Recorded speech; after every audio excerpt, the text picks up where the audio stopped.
Jim, just give us your assessment of that game today.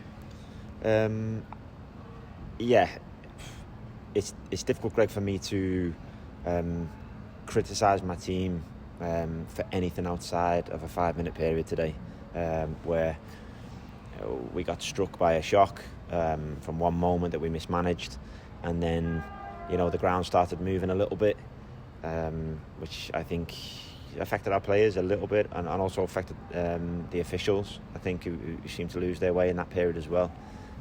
Outside of that 5 minutes, Greg, truthfully, I thought the team were brilliant, if I'm being honest. I don't think scorelines always reflect performances. I thought the first half performance alone was, more than worthy of winning a football match.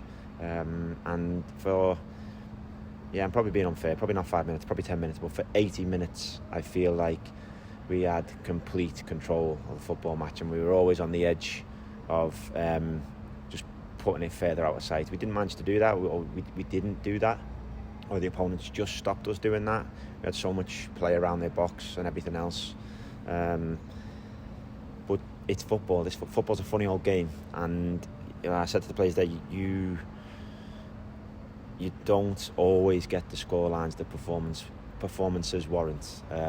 But those type of performances, aggregated over the course of a season, Greg, can put good seasons together. I can't lose sight of that. We did mismanage 5 minutes today. But outside of that, the team was very, very good, and I mustn't lose sight of that.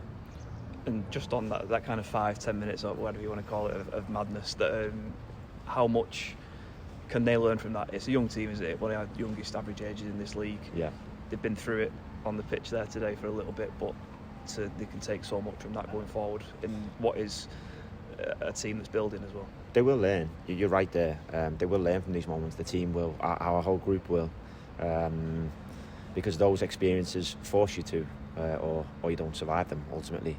But I think you are right in terms of the age of our team, and in moments the emotional maturity of, you can't control every element of a football match all the time, and there's too many variables. There's just too many that are outside of control. And I think body blows happen. The first goal is just a body blow that's more against the run of play than you could even imagine. But we just need to accept that is football. Like, that is life. These things happen when you're in the best flow imaginable in a game. They do still happen. It's not always fair.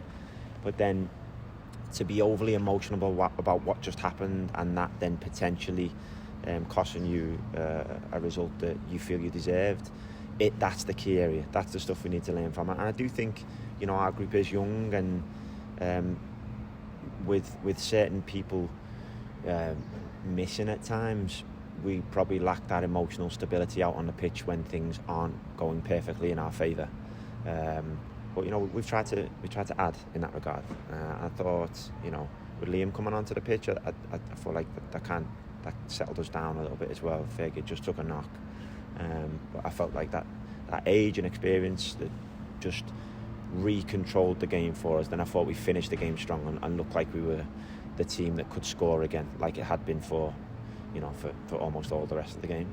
The positives of that side of the performance, how pleased were you with the control we had, the chances created, especially towards the end of that first half as well?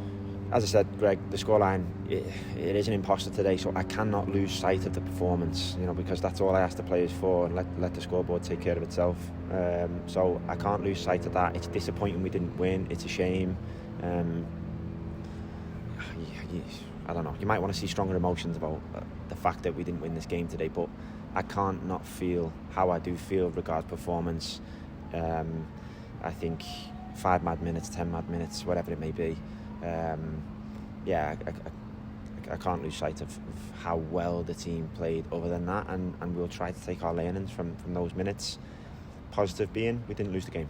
It would have been a tragedy if we did. That really would have been difficult, and this may have been a different interview. So the scoreline affects me as well, despite the fact I try not to let it. So I have to remember that.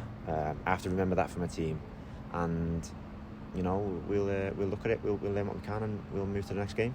You had to make a couple of changes, one in goal with Nicholas dropping out, and Dev as well. What's the updates on those two?